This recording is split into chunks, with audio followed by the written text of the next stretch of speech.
ಕರ್ತನಾದ ಯೇಸುವಿನ ನಾಮದಲ್ಲಿ ನಿಮ್ಮೆಲ್ಲರಿಗೂ ನನ್ನ ಪ್ರೀತಿಯ ವಂದನೆಗಳು. ಈ ವರ್ಷವನ್ನು ಪ್ರಾರಂಭ ಮಾಡಿ ಆಗಲೇ 1 ತಿಂಗಳು ಕಳೆದು ಇನ್ನೊಂದು ತಿಂಗಳಲ್ಲಿ ದೇವರು ನಮ್ಮನ್ನು ನಡೆಸ್ತಾ ಬರ್ತಾ ಇದ್ದಾರೆ. ಈ ತಿಂಗಳಲ್ಲಿ ದೇವರು ನಮಗೆ ಕೊಟ್ಟಿರುವ ವಾಗ್ದಾನ, ಅವರು ವಿಜ್ಞಾಪನೆಗಳನ್ನು ಕೇಳಿ ದೇವರು ನಮ್ಮನ್ನು ನಡೆಸುವವರಾಗಿದ್ದಾರೆ. ಎಡವದೆ ಸಮಾ ಮಾರ್ಗದಲ್ಲಿ ಅವರನ್ನು ನಡೆಸುವೆನು ಎಂಬುದಾಗಿ ವಾಕ್ಯ ನಮಗೆ ಹೇಳುತ್ತೇನೆ. ನಾನು ಇಸ್ರಾಯೇಲಿನಿಗೆ ಕರ್ತನಾಗಿದ್ದೇನೆ ಎಂಬುದಾಗಿ ವಾಕ್ಯ ನಮಗೆ ಹೇಳುತ್ತದೆ. ಸೊ ದೇವರು ನಮಗೆ ತಂದೆಯಾಗಿದ್ದು, ನಮಗೆ ಕರ್ತನಾಗಿದ್ದು, ನಮ್ಮ ಎಲ್ಲ ವಿಜ್ಞಾಪನೆಗಳನ್ನು ಕೇಳಿ ಎಡವದೆ ಸಮಾ ಮಾರ್ಗದಲ್ಲಿ ಅವರು ನಮ್ಮನ್ನು ನಡೆಸುವವರಾಗಿದ್ದಾರೆ. ಸೊ ಕರ್ತನು ನಿಮ್ಮನ್ನು ಹೊಸ ಆಶೀರ್ವಾದಗಳಿಂದ ಆಶೀರ್ವದಿಸಲಿ. ಮಾತ್ರವಲ್ಲದೆ ಇನ್ನೂ ಹೆಚ್ಚಿನ ಹಸಿವು, ಇನ್ನೂ ಹೆಚ್ಚಿನ ದಾಹ ಮತ್ತು ಉಜ್ಜೀವನ ಹೊಂದಲು ನಿಮ್ಮ ಮನೆಯಲ್ಲಿ, ನಿಮ್ಮ ಸಭೆಗಳಲ್ಲಿ ಮತ್ತು ನಿಮ್ಮ ದೇಶದಲ್ಲಿ. ಈ ದಿನದಲ್ಲಿ ನಾನು ಕೆಲವು ಕಾರ್ಯಗಳನ್ನು ಹೇಳಲಿಕ್ಕೆ ಬಯಸಿದ್ದೇನೆ. ದೇವರನ್ನು ಆರಾಧಿಸುವುದರ ಮೂಲಕ ಉಜ್ಜೀವನವಿದೆ ಎಂದು. So there is revival through worshipping the lord. Worship, ಆರಾಧನೆ ಅಂದರೆ ದೇವರ ನಾಮಕ್ಕೆ ಮಹಿಮೆಯನ್ನು ಸಲ್ಲಿಸುವುದು. ಆಮೆನ್. ನೋಡಿ, ವೇದ ವಚನ ಹೀಗೆ ಹೇಳುತ್ತದೆ. ಪ್ರಕಟಣೆ 5ನೇ ಅಧ್ಯಾಯ 14ನೇ ವಚನ ಹೀಗೆ ಹೇಳುತ್ತದೆ. Revelation chapter 5 versus 14. ಆಗ 4 ಜೀವಿಗಳು ಆಮೆನ್ ಅಂದವು. 24 ಮಂದಿ ಹಿರಿಯರು ಅಡ್ಡ ಬಿದ್ದು ಯುಗ ಯುಗಾಂತರಗಳಲ್ಲಿ ಜೀವಿಸುವ ಆತನನ್ನು ಆರಾಧಿಸಿದರು. They fell down and worshipped him. ಕುರಿಮರಿಯಾದ ಯೇಸು ಕ್ರಿಸ್ತನನ್ನು ಅವರ ಆರಾಧನೆ ಮಾಡಿದ್ರು ಎಂದು ವಾಕ್ಯ ನಮಗೆ ಹೇಳುತ್ತದೆ. ಸೊ ಆರಾಧನೆ ಅನ್ನೋದು ಒಂದು ಸುಂದರವಾದ ಪದ. Worship is a beautiful word. So ಪ್ರತಿ ಭಾನುವಾರ ನಾವು ದೇವರ ಆಲಯಕ್ಕೆ ಬರುವುದು ದೇವರನ್ನು ಆರಾಧಿಸುವುದು. ಹಲ್ಲೆಲೂಯಾ. ಸೊ ಪ್ರಸಂಗ, ಉಪದೇಶ ಅನ್ನುವುದು ಆರಾಧನೆಯ ಒಂದು ಭಾಗವಾಗಿದೆ.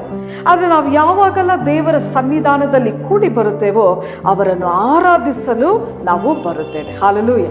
ನೋಡಿ, ಅನೇಕರು ಹಾಡಲು ಪಾಡಲು ಬಯಸುತ್ತಾರೆ, ಆದರೆ ನಾವು ದೇವರನ್ನು ಆರಾಧಿಸುತ್ತೇವೆ, ಅವರ ಪರಿಶುದ್ಧ ನಾಮವನ್ನು ಮಹಿಮೆ ಪಡಿಸುತ್ತೇವೆ. ಸೊ ವಿಶ್ವಾಸಿಗಳಾಗಿ ನಾವೆಲ್ಲರೂ ಸೇರಿ ದೇವರ ನಾಮವನ್ನು ಮಹಿಮೆ ಪಡಿಸಿ ಭೂಮಿ ಆಕಾಶವನ್ನು ಉಂಟು ಮಾಡಿರುವ ದೇವರನ್ನು ನಾವು ಆರಾಧಿಸುತ್ತೇವೆ.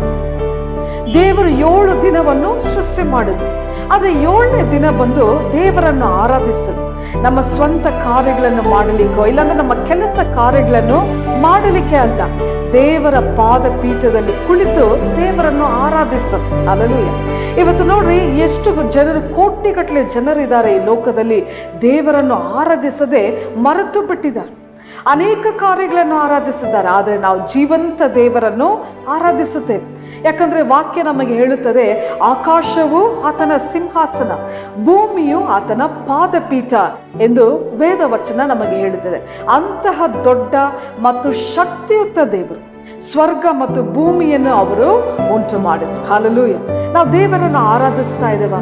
ದೇವರ ಆಲಯಕ್ಕೆ ನಾವು ಸೇರಿ ಬರುವಾಗ ದೇವರ ನಾಮವನ್ನು ನಾವು ಮಹಿಮೆ ಪಡಿಸ್ತಾ ಇದ್ದೇವೆ.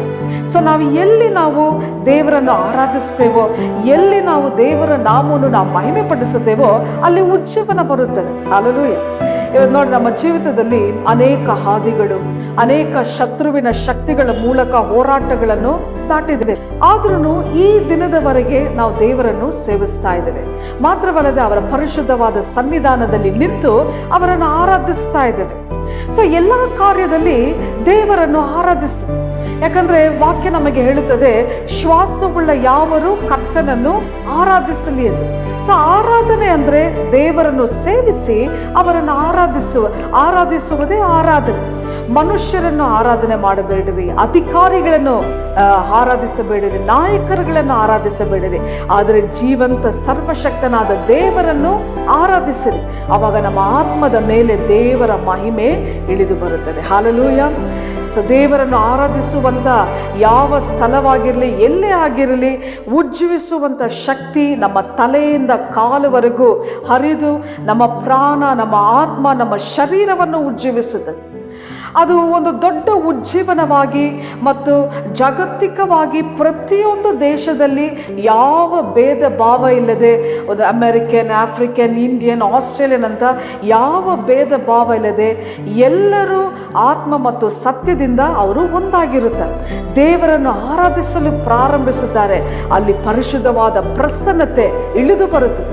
ಸೊ ದೇವರ ಪರಿಶುದ್ಧ ಪ್ರಸನ್ನತೆ ಇಳಿದು ಬರುವಂಥ ಸ್ಥಳದಲ್ಲಿ ನಮ್ಮ ಎಲ್ಲ ಗಾಯಗೊಂಡ ಹೃದಯಗಳನ್ನು ಅದು ಸರಿಪಡಿಸಿ ಎಲ್ಲ ಕಾಂಪ್ಲಿಕೇಶನ್ಗಳಿಂದ, ಎಲ್ಲ ಸಂಕಟಗಳು, ಎಲ್ಲ ನೋವು ಹೋಗುತ್ತದೆ. ನಮ್ಮನ್ನು ಗುಣಮುಕ್ತಗೊಳಿಸಿ, ನಮ್ಮನ್ನು ಮುಕ್ತಗೊಳಿಸಿ ಈ ಲೋಕದಲ್ಲಿ, ಈ ಭೂಮಿಯ ಮೇಲೆ ಸ್ವರ್ಗವನ್ನು ಅನುಭವಿಸುತ್ತೇವೆ. ಅದೇ ಈ ಆರಾಧನೆಯ ಶಕ್ತಿಯು ಅಂಥದ್ದಾಗಿದೆ. ಹಲ್ಲೆಲೂಯಾ. ನೋಡಿ, ಎರಡನೇದಾಗಿ ದೇವರನ್ನು ಆರಾಧಿಸುವುದರ ಮೂಲಕ ಮಾತ್ರ ಅಲ್ಲ, ಹಾಡುಗಳನ್ನು ಹಾಡುವುದರ ಮೂಲಕ ಉಜ್ಜೀವನ ಇದೆ. There is revival through singing songs. ಇಲ್ಲಿ ನೋಡಿ, ವೇದ ವಾಕ್ಯ ನಮಗೆ ಏನು ಹೇಳುತ್ತದೆ ಅಂದರೆ, ವಿಮೋಚನೆ ಕಾಂಡ 15ನೇ ಅಧ್ಯಾಯ 1ನೇ ವಚನ ಹೀಗೆ ಹೇಳುತ್ತದೆ. Exodus chapter 15 versus 1. ಆಗ ಮೋಶೆಯು ಇಸ್ರಾಯೇಲ್ ಮಕ್ಕಳು ಕರ್ತನಿಗೆ ಈ ಹಾಡನ್ನು ಹಾಡಿ ಹೇಳಿದೇನೆಂದರೆ, ನಾನು ಕರ್ತನಿಗೆ ಹಾಡುತ್ತೇನೆ.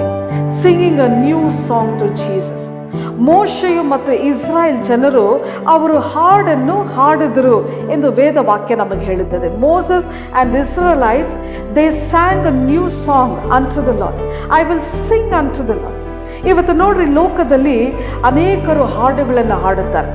ಅದಕ್ಕೆ ರಾಕ್ ಸಾಂಗ್ ಅಂತಾರೆ, ಡಿಸ್ಕೋ ಸಾಂಗ್ ಅಂತಾರೆ, ಫೇಕ್ ಸಾಂಗ್ ಅಂತ ಹೇಳ್ತಾರೆ.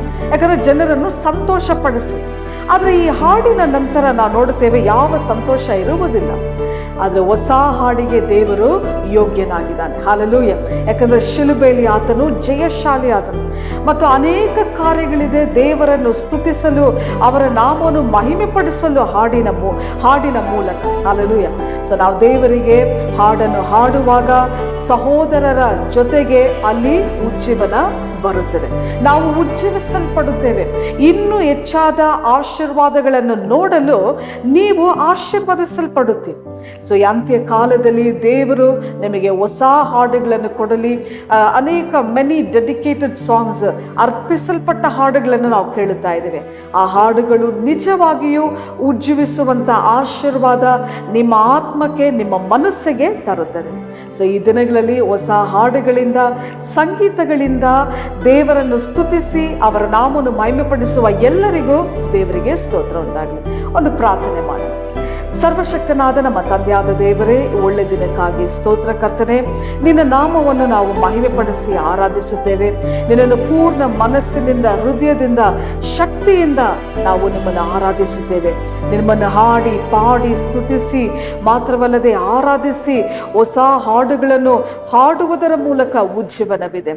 ಆರಾಧಿಸುವ ಆತ್ಮ ಪ್ರತಿಯೊಬ್ಬರ ಮೇಲೆ ತಂಗಲಿ. ಅಂತ್ಯ ಕಾಲದಲ್ಲಿ ಎಲ್ಲ ಸ್ತುತಿಗಾನ ಮಹಿಮೆ ನಿನ್ನೊಬ್ಬನಿಗೆ ಚೆಲ್ಲಿಸ್ತಾ ಯೇಸುವಿನ ನಾಮದಲ್ಲಿ ಬೇಡುತ್ತೇನೆ ತಂದೆಯೇ, ಆಮೆನ್. ಕರ್ತನು ನಿಮ್ಮೆಲ್ಲರ ಆಶೀರ್ವದಿಸಲಿ. God bless you.